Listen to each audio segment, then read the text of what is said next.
श्री वामन पुराण 43वां अध्याय वामन द्वादशी व्रत। दुर्वासा जी कहते, मुने इसी प्रकार चैत मास के शुक्ल पक्ष में वामन द्वादशी व्रत होता है। इसमें भी संकल्प कर रात में उपवास करके भक्ति के साथ देवादिदेव भगवान श्री हरि की पूजा करनी चाहिए। पूजा की विधि यह है कि ओम वामनाय नमः इस मंत्र से भगवान के दोनों चरणों की, ओम विष्णवे नमः कहकर उनके कटी भाग की, ओम वासुदेवाय नमः से उदर की, ओम संकर्षणाय नमः कहकर हृदय की, ओम विश्वभृते नमः से कंठ की, ओम व्योम रूपने नमः से शिरोदेश की, ओम विश्वजीते नमः तथा ओम वामनाय नमः कहकर दोनों भुजाओं की ओर, पांच जन्नाय नमः कहकर शंख की एवं सुदर्शनाय नमः कहकर चक्र की पूजा करनी चाहिए। फिर पूर्वोक्त नरसिंह व्रत के विधान के अनुसार अर्चना कर उन सनातन वामन भगवान की प्रतिमा को रत्न गर्भित कलश पर स्थापित करें।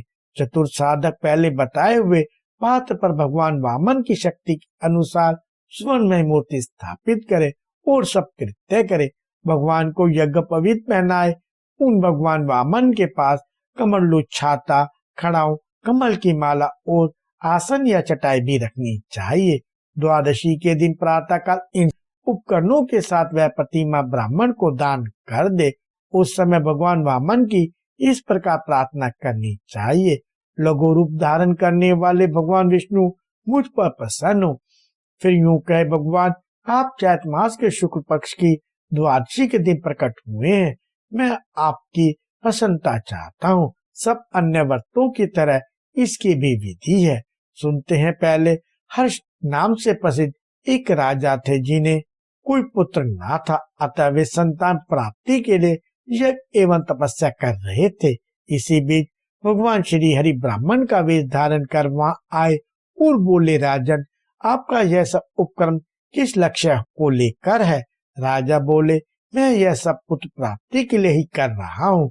तब ब्राह्मण ने राजा से कहा, राजन तुम वामन द्वादशी व्रत का अनुष्ठान करो। फिर वे अंतर्ध्यान हो गए। राजा ने यथाशीघ्र व्रत का अनुष्ठान किया और तेजस्वी, बुद्धिमान एवं ब्राह्मण को रत्न गर्भित प्रतिमा दान कर दी और भगवान वामन से प्रार्थना की, भगवान आप पुत्र अदिति की प्रार्थना पर आप स्वपुत्र रूप से उनके यहाँ प्रकट हुए थे। यदि यह बात सत्य है तो मुझे भी संतान प्राप्त हो।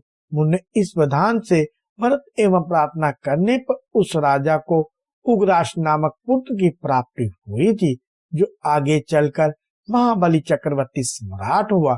इस व्रत में ऐसी शक्ति है कि जिसे पुत्र ना हो वह पुत्रवान तथा निर्धन व्यक्ति धनवान बन जाता है। जिसका राज्य छिन गया हो वह पुनः अपना राज्य वापस पा जाता है।